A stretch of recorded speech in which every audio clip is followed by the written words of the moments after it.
We had received a large influx of emails because Baron Coleman had a bit of a viral episode regarding a seemingly weird relationship that Erika had with a then 15-year-old girl named Jillian. Erika was 25 years old at the time, and they developed a relationship that some people believe amounted to a type of. Now, Baron Coleman was very clear. He gave specific instructions to his viewers not to reach out to Jillian, who is now an adult, about the situation. And I, for some reason, was unable to follow these simple instructions. I reached out to her immediately. I don't know what's wrong with me. But I had a great chat with her about her dynamic with Erika. A tape Erika Kirk reportedly never expected to resurface just did, and this changed the conversation instantly. Candace Owens shared what she says is footage of Erika with a private companion, and many viewers felt the version seen in that clip didn't line up with the public image people had been shown. Once it started spreading, people stopped asking what the footage showed and started asking what else may not add up. This wasn't viewed as just a random clip. The tone, the closeness, the emotional energy in that footage all felt different, and that is what made many people pause. Because if this were simply about a past personal connection, critics say it likely would not have sparked this level of reaction, but to some observers, it seemed like something that had stayed completely out of public view. A connection that some say didn't fit the narrative later presented, and more importantly, one that had never been publicly addressed. Candace pushed that point hard. She framed it not as an attack on someone's private life, but as a question of consistency. Because according to her, every time something from Erika's past comes back into focus, it raises more questions about whether the full story has always been known. And according to Candace, that tape was only one more example in a much bigger pattern. Once people began analyzing what was allegedly said in those exchanges, many focused on the tone, the emotional weight, and the kind of admiration being expressed. To some viewers, it did not come across as distant or casual, but unusually close. Is regarding this relationship that Erika had over, it looks like social media. A lot of it played out over social media. And I'm just going to actually cut to Nicey here, who's going to unpack it for you. And to give you a little bit of background, it's 2013. And therefore, Erika has just completed her year as Miss Arizona, and she's 25 years old at the time, Erika is. And now you're going to learn how she met Jillian. Take a listen. Back in 2013, Erika was 25 years old, and she was in a relationship with a basketball player named Joshua Harrelson. So at the time, he was living in Michigan, and Erika moved out there to be with him. On the evening of September 15th, 2013, Joshua Harrelson and Erika met a 15-year-old girl named Jillian Falcon. And I know this because Jillian tweeted about it at 3:50. And that is what fueled even more speculation. There were references to appearance, compliments that some felt went beyond ordinary conversation, messages that critics claimed seemed layered with meaning. In one exchange being discussed, Erika was said to have used very personal praise, words that quickly drew attention online. And when additional reported messages surfaced, they only pushed more people to question what was really behind the relationship dynamic being presented. That is where many started asking why those interactions appeared so personal in the first place. And instead of the conversation fading, it grew louder. Because people began connecting this to other moments, the trips, the social media posts, the public praise, and the way this younger associate often described Erika as a mentor and major influence in her life. Then even more details started getting pulled into the discussion. Photos tied to birthdays, shared travel, generous gestures, public affection, even reports of paid flights after they met. All of it started getting re-examined through a different lens. None of it proved anything on its own, critics said, but together many believed it created a pattern too noticeable to ignore. And that is when the story shifted again. 53 p.m., Jillian tweeted that she was out for sushi with her friend, and 2 hours later she tweeted, "Just met Miss Arizona and Josh Harrelson, heart eyes emoji." Now, I'm not sure if Jillian coincidentally bumped into Erika and Joshua or if they were introduced. What I do know is that Jillian had a friend, and the friend's grandparents were renting a home to Erika in Michigan. So I'm not entirely sure if all of these people just bumped into each other coincidentally at the sushi restaurant or if they were formally introduced, but nonetheless, they met, and Erika struck up what I view as a very odd relationship. Because now it was no longer just about one resurfaced tape. It became about whether there was a broader pattern people had missed all along. That is why this landed so differently for many watching.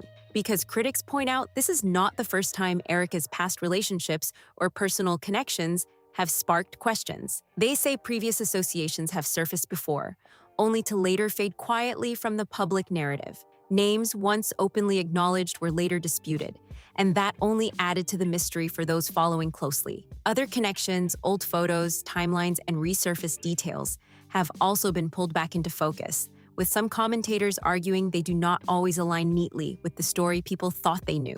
And whether those questions are fair or overblown, one thing is clear: this discussion has moved far beyond one clip. And that is why the reaction has become so intense. She later spoke about living a highly disciplined and detached life before meeting Charlie Kirk. And that is exactly the part Candace keeps returning to, not the relationships themselves, but how those chapters were allegedly framed afterward. Because as critics put it, it's one thing for someone's life to evolve, but it's another when parts of the past appear to be reshaped once new details start surfacing. And once people began placing those pieces side by side, many felt the pattern became harder to ignore. Every time something resurfaced, it seemed to raise another contradiction. And now, with this new tape, some say those questions feel even sharper. By saying, @Erika Francey, gorgeous as always. A few hours later, she then tweeted, why did @Erika Francey just send me this? Laughing emojis, and there is a photo which says, this Valentine's Day, I am going to touch your Jillian posted this tweet on March 6, 2014. So Erika says, let me call you, hold on sweetheart, give me a wow. And then Jillian says, okay, and puts laughing emojis. Erika then says, two. Because if this connection held truth in any form, critics ask a simple question: why was it never part of the larger public story? Why does every new detail seem tied to a version of Erika that many feel was never meant to be fully seen? That is the question driving so much of the debate right now. And Candace did not stop with the tape alone. She tied it into a much bigger picture involving Erika's rapid move into turning point leadership after Charlie Kirk's passing and the controversy surrounding staff shakeups that drew attention. To some, Erika's immediate presence in public spaces looked like strength under pressure. To others, it looked like someone who appeared remarkably prepared from the very beginning. And that contrast is what fueled even more speculation.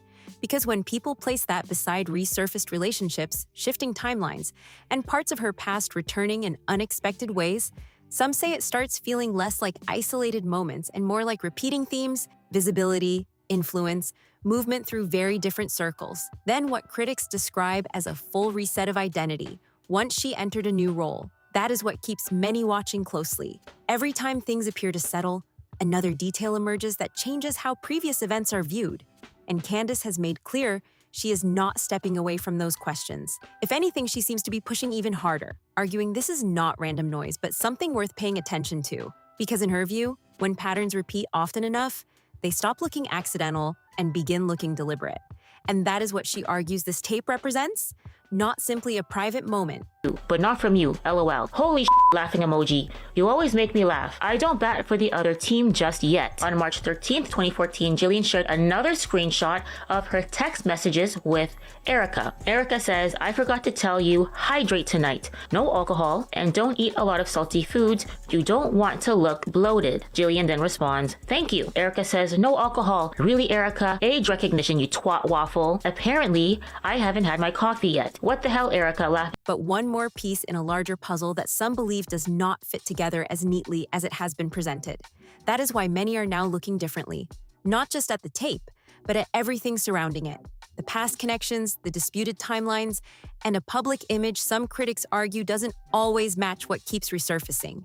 Online reaction only added more fuel to the discussion. Commenters began revisiting old posts, social interactions, and earlier remarks, saying the more they looked, the more questions emerged. Some pointed to older exchanges and social media activity as details they now saw in a different light. Others praised Candace for pressing issues they feel others avoid. And through all the noise, one question keeps returning again and again. If the public story has been complete all along, why do new details keep reopening old questions? That is the mystery keeping this conversation alive. And it is exactly why this story continues drawing so much attention. If this version of Erika was never meant to be part of the story, then the bigger question critics keep raising is simple but hard to ignore. What else may have been left out? What else does not fully line up? And why does it seem that every time something new surfaces, people are less shocked and more convinced it confirms suspicions they were already beginning to have? That is why this conversation has taken on a life of its own, because for many people watching, this is no longer about one resurfaced tape or one isolated controversy. It has become about whether the public image people were shown emoji. Well, on that bite, note, you Siri, come on, hashtag the struggle. What are you trying to say, laughing emoji? Spit it out, you twat waffle. On the morning of March 26, 2014, Jillian tweeted, I just want to be somebody's woman crush Wednesday. Is that too much to ask? That evening, she then tweets, thank you at Erika Franzke for making my whole week, and she shares this photo, and the photo is of a gnome, and it says, I want to be inside your lady garden. Has always matched the full reality behind the scenes. Some argue this is just another misunderstanding being amplified online. Others believe it may be one of those rare moments where a polished image starts slipping and what sits underneath becomes harder to overlook. And that is where Candace Owens says the real issue begins. Because in her view, these are not random moments disconnected from one another, but recurring questions tied together by patterns people are only now fully noticing. And that idea has resonated with many observers. Because when one unexpected detail surfaces, maybe it is easy to dismiss. When another appears, maybe it is coincidence. But when multiple moments from different periods keep circling back into the same conversation, critics say it naturally raises bigger questions. That is what has made this feel so different from ordinary online drama. It is not simply about what one tape may or may not show. It is about why every new revelation seems to send people back to older moments they once overlooked. Old posts get revisited. Old interviews are watched again. Past statements get compared against more recent ones. And suddenly details once ignored start looking very different to those following closely. Some commentators say what people are reacting to most is not even the footage itself, but what they feel it symbolizes. Because to them, the tape represents another crack in a narrative they believe has already faced multiple challenges. And once people start seeing cracks, they often begin looking for others. That is why the reaction has grown instead of faded. Every discussion seems to lead to another question. Every question opens another theory. You look gorgeous. Are you fixing my... I got a little bacon. Babe, that's deep in there. Give them cleavage? People want cleavage. Showcase it. Sex sells, babe. Sex sells. That's me. That's against our religion. It's not. It's within the confines of marriage. I never dated here because I saw vicariously through my roommate how terrible it was. Somehow getting drinks was the replacement of having coffee and breakfast. I personally would rather have coffee or brunch with someone than go. I don't drink. I find it unproductive, not because I'm holier than whatever. I just don't operate that way. But I always thought it was very strange how she would go to drinks with one guy and then go to dinner with another. So it goes twofold here. So if you're expecting to marry someone that I was blessed with, like a Charlie, you have to be the type of woman that will attract a Charlie. Are you going to church? Every theory sends people digging into old timelines, old relationships, and old public moments with fresh eyes. And that is where opinions become sharply divided. Some insist critics are reading too much into unrelated events. They argue people are stitching together ordinary moments into dramatic conclusions that go too far. And to them, much of this reflects internet speculation more than anything concrete. But others strongly disagree. They argue the reason this keeps gaining traction is because too many themes keep repeating. Questions about consistency, questions about timing, questions about identity shifts and how certain chapters have been publicly framed. And whether one agrees or not, those debates are clearly not going away. In fact, they seem to be growing stronger, because once people begin feeling there are unanswered questions, they rarely stop at the first one. That is why some say this may be less about scandal and more about trust. Trust in public narratives, trust in personal branding, trust in whether the image presented to audiences fully reflects the truth behind it. Yeah, I understand where you're coming from. No, and I know you're going to keep saying that in your fans. Like, I know that. No, I know. And I know there's probably no magic string of words that I could piece together to procure some type of answer. But I think on a surface level, like, I'm not going to walk out of here until I say my piece. Like, I mean, y'all know this. I just worked a series of 80, 90-hour weeks plus for AmFest. Yeah. And that is a much bigger issue than any single controversy, because public figures often survive one difficult headline. They survive one rumor, one accusation, one bad week of coverage. But what can become harder to manage is when skepticism itself starts becoming part of the story. And many argue that may be what is happening now, because once audiences begin questioning the broader narrative, every new development gets viewed through that lens. Even ordinary decisions start drawing deeper scrutiny. Even routine appearances get interpreted through suspicion. And that changes everything. That is what makes this moment feel so significant to some observers, not necessarily because one revelation changes everything overnight, but because it may shift how people interpret everything that came before. And if that happens, the implications can be much bigger than one viral clip. Some have even said this may become remembered as the moment the conversation moved from gossip into something more serious. Because before, critics were often raising isolated concerns. Now many feel those concerns are being discussed as part of a wider pattern. And that is a very different kind of public pressure, because patterns are harder to dismiss than single incidents. They invite deeper scrutiny. They encourage people to connect dots. They keep controversies alive far longer than they otherwise might last. And Candace appears to understand that dynamic fully, which is why she keeps returning to the same point, that repeated patterns matter. Whether people agree with her or not, that argument has clearly struck a nerve. And now the online community is more engaged than ever. People are revisiting old photos, reposting forgotten clips. I've had no direction or explanation since we've come back. Our CEO has been assassinated. I've done nothing but bend over backwards for this organization, and the point where I'm wondering if this is a prank. It's not a prank. I would never do that. So I'm just trying to understand. And No, I understand. It's time to. so do I get to have a conversation with Dylan? Do I get to have a conversation with Justin or anybody, or Nope. no? And there's no explanation as to why I'm going to let go. Right now, we're leaving all. And you're going to keep saying a different direction, but I'm trying to understand how I've met multiple times with my. We're going a different direction with the team, and I have to ask you to leave now. You have to ask me to leave the property? Yes, Due to what, Frank? because we're asking you. Comparing statements from different years, looking at timelines side by side, even moments once considered minor are being re-examined for possible significance. That level of attention does not happen unless something has captured the public imagination in a major way. And that is exactly what seems to be happening. Still, there is another side to this too. Some voices caution against assuming too much from incomplete information. They warn that online speculation can create patterns where none truly exist, and they argue it is important not to confuse questions with conclusions. That perspective has supporters too, because in today's media climate, narratives can move fast and often outrun facts, and that is worth remembering. But even with those cautions, the interest has not slowed, because for many people, the central question remains unresolved. If everything is as straightforward as it appears, why do these questions keep resurfacing? Why do old controversies keep returning? Why does every new detail seem to revive previous doubts rather than settle them? That is what keeps pulling people back into this story. And maybe that is why this feels like a turning point. Not because every allegation has been proven, not because every theory holds weight, but because public perception may be shifting in real time.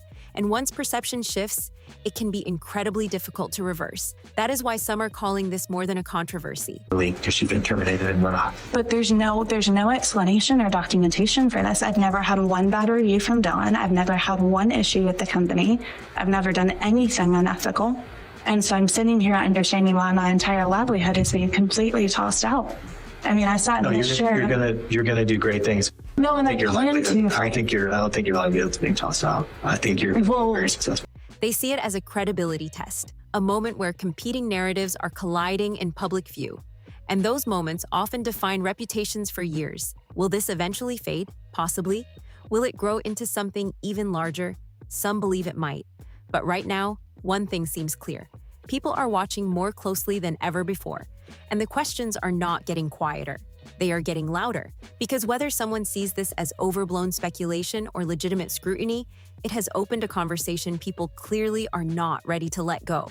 And maybe that is the biggest story of all. Not the tape itself, not one controversy, but the fact so many people now seem to be asking whether there is more beneath the surface than they once realized. That is what has transformed this into something much bigger than a passing headline. And that is why this story keeps escalating. Because once public curiosity turns into sustained doubt, it creates momentum of its own. And momentum like that can be hard to stop. So now it comes down to what you think. Is this another case of online theories spiraling too far? Or is this one of those rare moments where people are finally noticing patterns that were always there in plain sight? Is Candace raising questions others avoided? Or is this controversy being pushed beyond what the facts support? There are strong opinions on every side. And that is exactly why this debate is far from over. Now, I want to hear from you. Do you think this is just another controversy getting exaggerated? Or do you think there is something much bigger people should be paying attention to? Drop your thoughts in the comments, because this one has people seriously divided. And if you made it this far, Well, my paycheck every other week is being tossed out, Frank, with absolutely no warning whatsoever. I understand. But at this time, it's time for you to. It's time for me to go, why? Like, this is the treatment that Turning Point is offering now. It's time to go. Frank, this is crazy. No, I understand where you're coming from. I don't think you do. This feels very heartless. This feels without emotion. make sure you hit like, subscribe, and share this video with someone following this story. Turn on notifications so you don't miss the next breakdown, because this conversation is clearly not over. And if you have your own theory about what all of this means, leave it below, because I want to read every take. Thanks for watching, thanks for riding with me, and I'll see you in the next one.